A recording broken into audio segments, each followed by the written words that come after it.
Chapter 12. Her Dreams.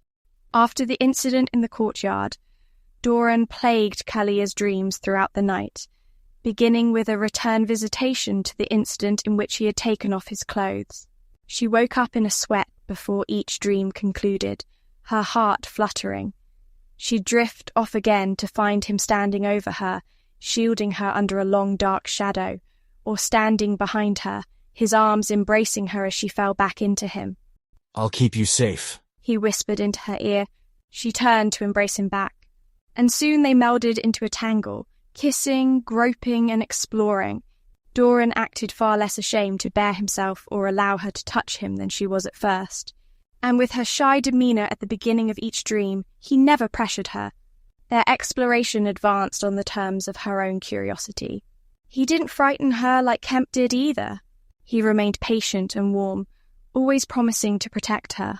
She gave in to her curiosity each time, wrapping her arms around him, tasting his flesh, breathing his name, and accepting his own attempts to touch and kiss and pin her down under his long, sinewy body. To an onlooker, they must have looked like the couple in the love manual.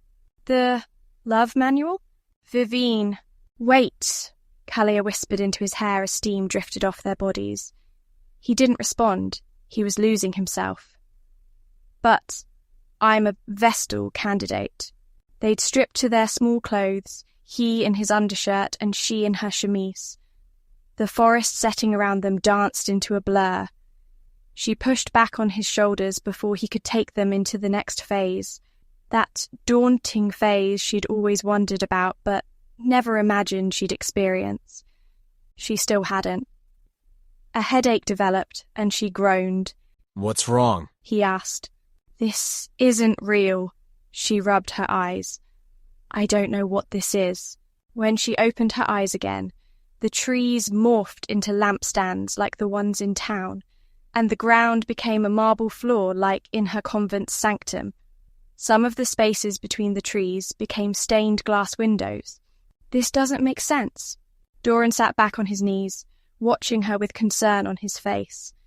Steam rose off his skin to mingle with the cool air.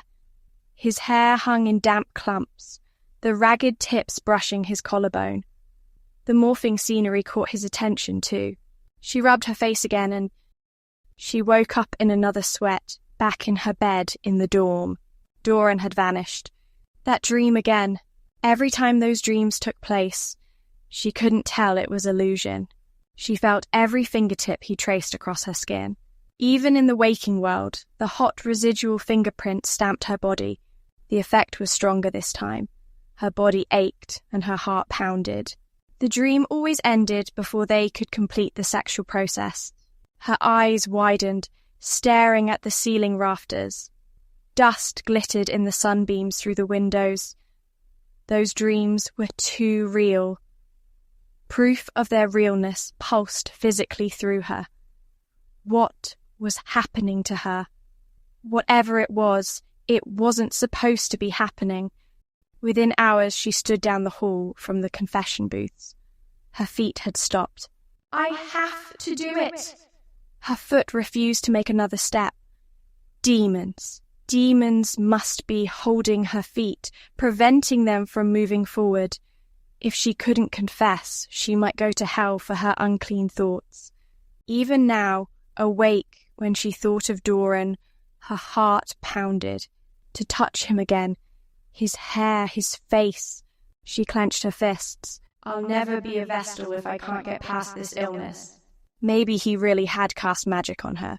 What if he carried a contagious disease? He was plagued with unclean thoughts, and now he had passed them to her. She'd never imagined how difficult this condition would be. All her life she had followed the rules laid before her, keeping faithful, vigilant, and constitutional. Vestals were bid to think of the Creator as soon as they woke up and last before falling asleep. Now, one particular incident had occurred, and her long, refined discipline failed. All of a sudden, keeping to pure thoughts proved difficult. Dorhen had moved into her mind, made himself her last thought, frolicked with her imagination all night long, and managed to push himself past the Creator in her thoughts upon waking. A sob squeezed up her throat and the tears started. She leaned her forehead against the wall and cried. She never made it to the confession booth. Instead, she rushed to the sanctum before Father Liam's weekly sermon.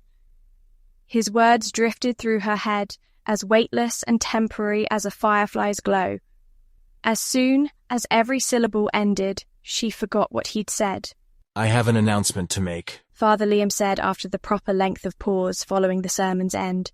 What I am about to tell you, don't be alarmed by it. Some changes are underway. Separated into their grouped pews, the novices and vestals all murmured until Father Liam raised his hand.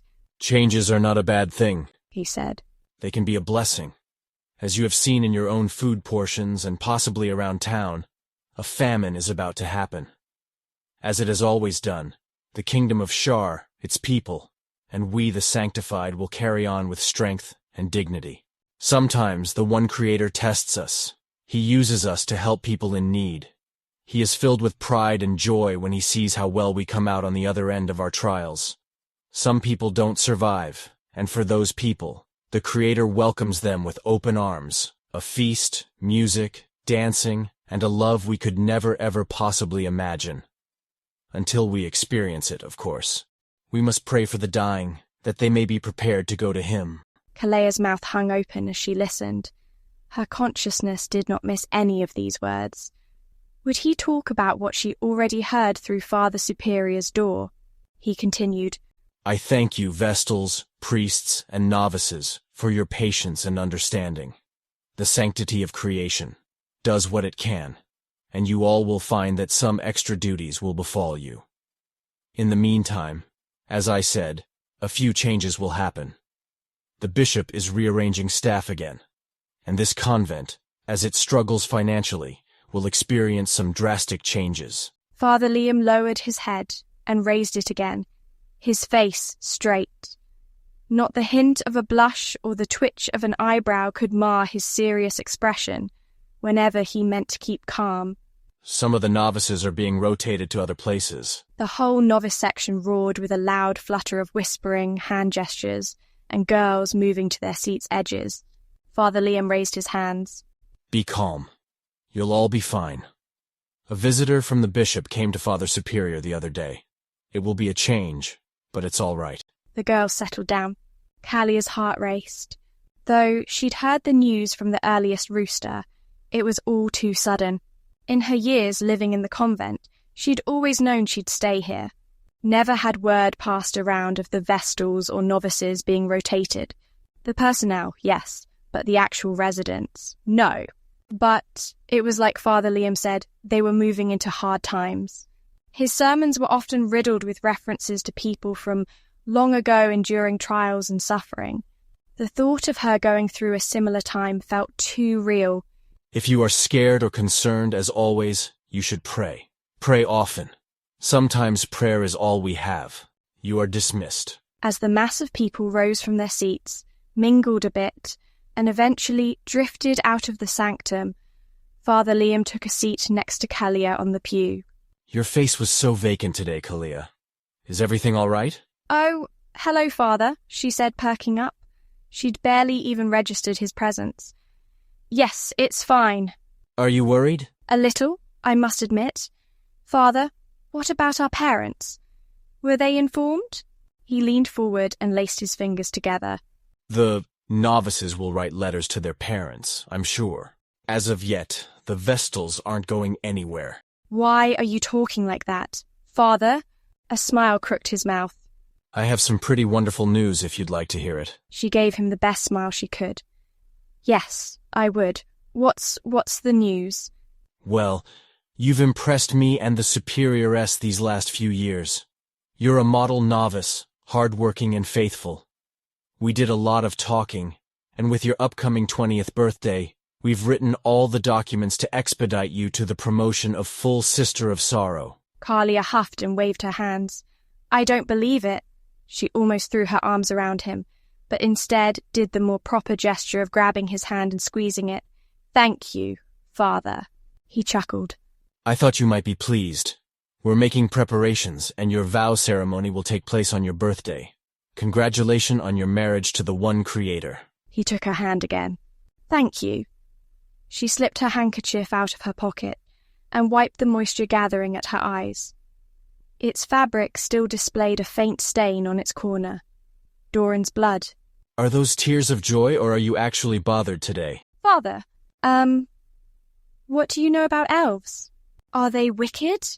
You're worried about the elf you saved last week? He chuckled again when her face pinched with emotion. First of all, you can stop worrying about him. You've been forgiven regardless of the elf's morals and intentions. And to answer your question. He closed his mouth and studied her.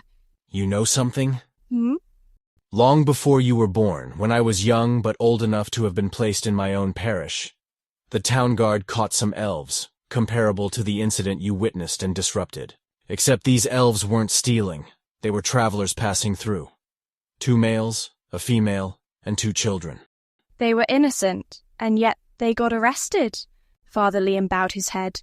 Attitudes were and are bad, aren't they?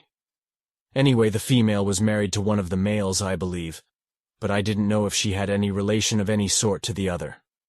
A struggle broke out, much like you saw, and the husband took a fatal injury. He lay dead by the end of the havoc. Kalea's eyes burned and she sniffled. The other Sagan, as they call themselves, was bound in ropes, while the female and her children complied with being led into the courthouse, where they were locked behind the wooden defendant's grate. They took the remaining male into the stronger, more unpleasant jail under the guardhouse. Curiosity overtook me, but I also considered it my duty as the Creator's servant to investigate these foreigners for myself. And what were they? Well, the male in his damp dungeon cell might as well have been a wild animal. None of us could interpret his language, which hardly mattered because he'd gone mad. He raved and slammed himself against the bars until long bruise lines appeared on his arms and shoulders. The guards gave up on communication and got to teasing and laughing at him instead. By the time I arrived, I couldn't calm him enough to try to make sense of his language. How did they treat the female and children? They were in a warmer atmosphere and they were fed well.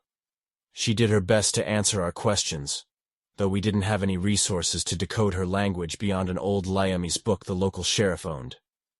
I convinced the manor lord to send a message to Nor about the elves. While we waited, I visited the female and her children daily. The 2 children were boys, all smiley and curious, both under the age of 9. The younger one couldn't have been older than 4. We grasped hands through the wooden bars. I brought carved wooden horses for them to play with. Their mother smiled at our interactions. She always sat several feet to the back, on her knees, an astounding display of discipline I'd never seen from a prisoner before. My visitations grew longer. I pointed to the little horses and said the word, horse. The children repeated it and memorized it. They promptly pointed to other objects and demanded more words, and I gave them. I brought the Creator's word and read passages to them the next day. They listened and loved it, and surprised me by reciting some passages back to me from memory. And then one day, a miraculous thing happened. What? Kalea asked. She hung on his every word, temporarily forgetting about her worries. The mother spoke to me in Lightlandic. How long had she? About a month they'd spent locked up, but she could speak well enough. Brokenly, but I understood her. And her children spoke Lightlandic too. What did she say? She asked about the surviving Sagan. I chose the simplest words I could, explaining his condition and his non-compliance. She asked for him to be placed in the same cage as she. I asked why, and then she reached her hand through the bars. Feeling a little too enamored for my profession, I took her hand eagerly. She was the most beautiful creature I'd ever seen. She said, "Please." What could I do? I knew they'd never put that wild animal in such a low-security cage as hers. I convinced the guard to put her and the children into the damp, dark cell with the Sagan. His eyes perused the sanctum as he shook his head. When she descended those steps and into his sight, he went into another rage. She broke away from the guard and ran to the cell, spouting fast, elvish words to the male. They couldn't get the door open fast enough. She soothed the male, cooing soft foreign words and stroking his matted hair. He checked her face for any sign of abuse, She showed him only serenity. He checked the children next and ordered them all to sit at certain spots within the cell. They obeyed him. The children took their ordered places and sat quietly while fiddling with their little toy horses, and the male planted himself at the front of the cell, now sitting stern and disciplined like the female. Let me remind you, he wasn't their husband and father. He had been their neighbor back in their village, the female told us. But because he was male and she female, he took responsibility for their safety. Did they get to go home together? They did. All thanks to the clever female, who managed to keep the peace and translate the male's speech. Things went more smoothly. In an orderly fashion, they boarded the caged wagon and were ransomed back to their country when the time came. Kalea waited a moment to let the story sink in. Your story was kind of romantic. I thought so too. So basically, you're telling me... What I've learned from the story is that elves are extremely smart and deeply passionate in their relationships with each other, and in their approach to duty. To answer your question, I don't think elves are wicked. I think they're quite honorable. But I also think they are and will be misunderstood. Their customs are a world different from ours. In fact, they're a whole different species. Father Liam's story replayed in her head all the long day as Kalea went about her routine. Even though Father Liam didn't know her real problem, his story at least soothed her mind a bit so she could function, focusing on something besides Dorhen and her sister's impending departure. During one of the prayer hours, she begged the Creator to alleviate her illness and to detach whatever demons had grabbed onto her body to manipulate it. She also asked him to wipe thoughts of Dorhen from her mind and help her return to thinking about him instead. Eventually, she tried to make her way back to the confession booth and rid herself of her unclean thoughts for good. A lot of prayer and contemplation awaited her with her destiny now laid out. She'd take her vows and become a full Vestal in merely a week. For the rest of the day, she avoided going outside. The next day, Sunday, the young choir group gathered to sing praises to the Creator by evening candlelight. All day, she avoided going outside, instead finding lots of chores to busy herself with inside. She hadn't seen Dorhen since the day he'd stripped naked in front of her, and she'd been practicing a new discipline. Whenever the image of his warm body and pleading eyes emerged from the shadows of her consciousness, she recited a short practice prayer and forced thoughts of Dorhen away in favour of the image of her favourite stained glass window, the one showing the Creator standing on the mountain as light itself. The trick worked, so she could finally focus on her chores. Keeping Dorhen out of her dreams had turned into another problem. Hundreds of candles illuminated the sanctum in the evening hour, and the pews were filled with the rest of the convent's residents, the full Vestals, as well as the townspeople who'd come to worship and hear the expert harmony of the young girls' voices. Kalea swept her eyes across the crowd. No sign of Kemp, thank the Creator. His absence made it easy to relax and enjoy the music. Though far from being the best singer, Kalea enjoyed this activity more than most others. When she sang, she often felt the ecstatic presence of the Creator join her side. Tonight, they wore their fine silken choir robes with swirling, stylized vines to form the Creator's flower. Their voices rose and fell like waves. Deeper-voiced girls hummed like the Creator's earth, and higher-voiced girls soared and frolicked like plants and animals over the earth's crust. Kalea hit her high notes perfectly tonight. Her head went light with pleasure, never mind her empty stomach after giving away her breakfast and supper again today. She croaked on the end of her lyric when she saw a person moving about the room behind the audience. Dorhen! He'd gotten in somehow. Perhaps he'd merged with the flow of the incoming crowd. And now he'd taken his hood off and traversed the shadowy gallery to the side of the audience. He stopped and leaned against one of the columns supporting the gallery arches. Watching her, his mouth partly open, she sang on, and Dorhen's eyes lingered unblinking. When he did blink, he did so slowly. He must have been listening for her voice, picking it out from the rest of the singers. He listened for a long time, leaning his head against the column, often closing his eyes. When the song ended, he slipped through the doorway leading to the kitchen wing. The choir finished their last song, dispersed, and took seats in their pew section to listen to Father Liam's evening sermon. Before everyone was seated, Kalea snatched a candle off one of the side tables and slipped through that door herself. No telling where Dorhen had gone. Her feet tapped loudly on the slate floor of the dark kitchen. The door to the cellar stood open a crack. She might have missed it if her pace were any more brisk. She stepped down the small set of steps to the sunken door and went through, closing it behind her. The cellar opened its black atmosphere around her candle. "Dorhen," she said in a hard voice. Yes. She went around the corner and found a blue glow, like the one he had flashed the first night he chased her through the woods. His necklace, which he'd taken off and hung on a hook on the wall, supplied the glow. She moved forward until her warm candlelight mingled with his cool blue light. "Why are you in here?" He reached into a bag he'd brought along and produced a bundled cloth. Unwrapping it revealed a decent-sized trout skewered on a stick, roasted and still warm. Her stomach roaring, she put the candle on an empty barrel, took the fish, and sank her teeth into its crispy skin, which slid easily off the warm meat. "I won't share this one with you," he said. "Your cheekbones are starting to stick out and your eyes are darkening. Why weren't you outside today or yesterday?" "I was busy preparing for the ceremony."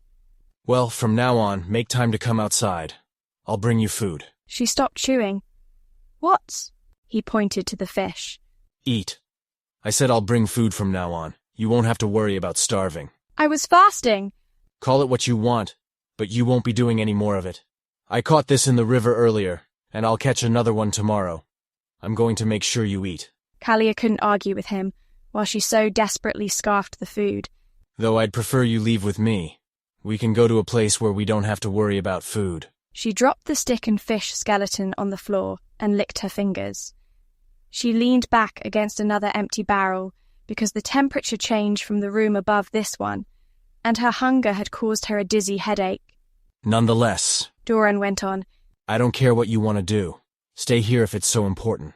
I'll stay too, and make sure you eat." She shook her head. "Dorhen." "What?" She swallowed, and he stepped toward her. "You're going to tell me no? You're going to refuse help? You're going to refuse reason? Kalea." He took her wrist, for she was too slow to dodge his hand as gentle as he was.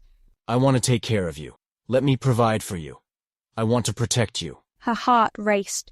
"Kalea." He moved in closer. "Let me protect you." He tugged off her novice veil and released her hair. The veil dropped to the floor beside the fish skeleton. "Please." He whispered into her hair and lingered there, breathing, his lips touching her skin. His fingers combed through her hair on both sides of her face. She trembled all over. He did too. She was sitting on the barrel now, relaxed, her knees apart. Her back arched the moment he laid his hand against it. His warmth radiated through her layers of clothing. His lips trembled when they grazed across her cheek to meet hers. Kalea groaned, partly in fright, partly in euphoria. He pressed his lips firmer and took her bottom lip between them. Moist. She put her hands on his shoulders. She could push him away or pull him closer. Before she could decide, he slid both arms around her waist and drew her off the barrel, pressing her against his body.